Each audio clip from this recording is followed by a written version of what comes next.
ریمل خان آپ کو اپنے ادارے اور چینل پر خوش آمدید کہتی ہے۔ آج میں دنیا کے 7 عجوبوں کے بارے میں بات کروں گی۔ ہماری دنیا انتہائی انوکھے سٹرکچر سے بنی ہے۔ انسانی تخلیقات میں سے کچھ مقبرے، مندر، یادگاریں، مساجد اور عمارتیں، یہاں تک کہ شہر بھی شامل ہیں۔ ویسے تو انوکھے سٹرکچر بہت زیادہ ہیں، لیکن میں صرف ان 7 کا ذکر کروں گی جو بہترین سمجھے جاتے ہیں، جنہیں 7 ونڈرز آف دا ورلڈ کہا جاتا ہے۔ دنیا کے ان 7 عجوبوں میں پیٹرا، گریٹ وال of China, کرستا redeemer, کولیزیم، Machu Picchu, چیچن اٹزا اور تاج محل ہیں۔ آج میں پیٹرا کے تاریخی مقام کے حقائق بتاؤں گی۔ پیٹرا ایک قدیم شہر ہے جو بحیرہ مردار اور بحیرہ احمر کے درمیان واقع ہے۔ اس کا شمار اردن کے مشہور مقامات میں ہوتا ہے۔ پیٹرا یونانی زبان کے ایک لفظ پیٹروس سے نکلا ہے، جس کا مطلب چٹانیں ہیں۔ یہ شہر چٹانوں پر تعمیر کیا گیا تھا۔ اپنے چٹانی ماحول میں تقریباً مکمل طور پر چٹان کو تراش کر بنایا گیا ہے اور یہ پہاڑوں سے گھیرا ہوا ہے۔ پیٹرا نبطی سلطنت کا دارالخلافہ تھا۔ یورپین سٹڈیز کے مطابق نبطیوں نے یہ شہر سورج کی حرکت پر نظر رکھنے کے لیے تیار کیا تھا۔ اس کو شہر گلاب بھی کہا جاتا ہے کیونکہ اس کی پہاڑیوں پر سرخ گلاب رنگ کے بھربھرے پتھر موجود ہیں۔ اس شہر کی عبادت گاہیں، مقبرے، تھیٹر وغیرہ پتھر کو تراشنے کے فن کا ایک عظیم نمونہ پیش کرتے ہیں۔ 1812 میں ایک سوئس ماہر آثار قدیمہ جان لڈوگ نے پیٹرا کی دریافت کی تھی۔ وہ لوگ جنہوں نے اس شہر کو مشرق وسطیٰ کی ابتدائی تہذیب کے لیے اہم مرکز کے روپ میں ڈھالا وہ نباٹن تھے۔ نباٹن طاقتور عرب لوگ جو پہلے فلسطین کے مشرق اور جنوب مشرق میں آباد تھے۔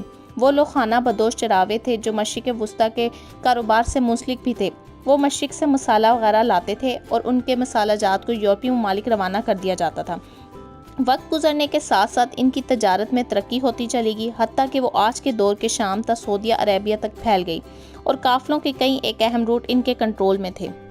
وہ لوگ نہ صرف دولت مند ہو گئے بلکہ طاقتور بھی ہو گئے تھے، لہٰذا انہوں نے پیٹرا پر قبضہ جما لیا۔ دوسری صدی بعد از مسیح نباٹن رومیوں کے ہاتھوں شکست کھا گئے اور رومی سلطنت میں شامل کر لیے گئے، لیکن پیٹرا کی اہمیت برقرار رہی اور اس کو تجارتی مرکز کی حیثیت حاصل رہی، اور اس حیثیت کو رومیوں کی حمایت بھی حاصل رہی۔ تعمیرات میں رومی طرز تعمیر اپنایا گیا اور عیسائیت کو بھی متعارف کروایا گیا اور دیوتاؤں صحرا کی عبادت کے ساتھ تبدیل کر دیا گیا۔ یہ شہر خوبصورت ہی نہیں بلکہ بہت محفوظ بھی تھا کیونکہ اس کے چاروں طرف پہاڑ ہیں، کیونکہ اس شہر میں داخل ہونے کا ایک ہی راستہ ہے تاکہ شہر کو حملہ آوروں سے بچایا جا سکے۔ اس شہر میں داخل ہونے کے لیے 1 کلومیٹر تک تنگ کھائی سے گزرنا پڑتا ہے۔ یہ قدیم شہر وادی موسیٰ میں واقع ہے۔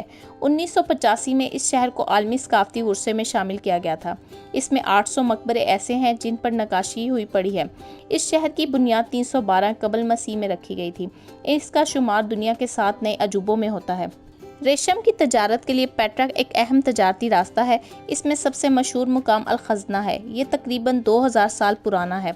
پیٹرا بیزنٹین صوبے فلسطینہ کا دارالحکومت تھا۔ یہ سب سے پرانا دارالحکومت ہے۔ یہاں پر ایک رومی دور کا تھیٹر بھی ہے جس میں 60,000 لوگ بیٹھ سکتے ہیں۔ یہاں کے کھنڈرات کا شمار دنیا سب سے مشہور آثار قدیمہ کے جگہوں میں ہوتا ہے۔ اس میں کرک کا قلعہ صلیبیوں نے تیار کیا تھا۔ یہاں زیادہ تر اونٹ اور خچر استعمال ہوتے ہیں۔ اس شہر میں زیادہ تباہ کاریاں 363 عیسوی کے زلزلوں کی وجہ سے ہوئی تھیں۔ یہاں نباٹن قوم کے راجوں کے محلات اور مقبرات کو دیکھ کر ایک انسان پر عجیب کیفیت طاری ہوتی ہے کہ اس دنیا میں لوگ اپنی طاقت کو دکھانے کے لیے ایسے بے مثال شاہکار تعمیر کرتے رہے۔ آج ان کی طاقت اور غرور خاک میں مل گیا اور ان کی تعمیر کردہ واقعات ہمیں بار بار یہ یاد دلاتے ہیں کہ اے انسان، تو فنا ہونے والا ہے، تو مٹی سے بنا ہے اور خاک میں مل جائے گا، تو پھر اپنی طاقت اور غرور کے نشے میں اتنا ظلم کیوں؟ یہ دنیا جائے عبرت ہے، لیکن افسوس کہ انسان تو نہ سمجھ ہے۔ ریمل خان ویڈیو دیکھنے کے لیے اپنے ادارے کی طرف سے آپ کا شکریہ ادا کرتی ہے۔ دنیا کی مختلف قوموں اور ملکوں، سیاست اور تمدن مزید معلومات کے لیے ہمارے ساتھ جڑے رہیں۔ ملتے ہیں اگلی ویڈیو میں نئے عنوان اور علمی مواد کے ساتھ۔ تب تک کے لیے اللہ حافظ۔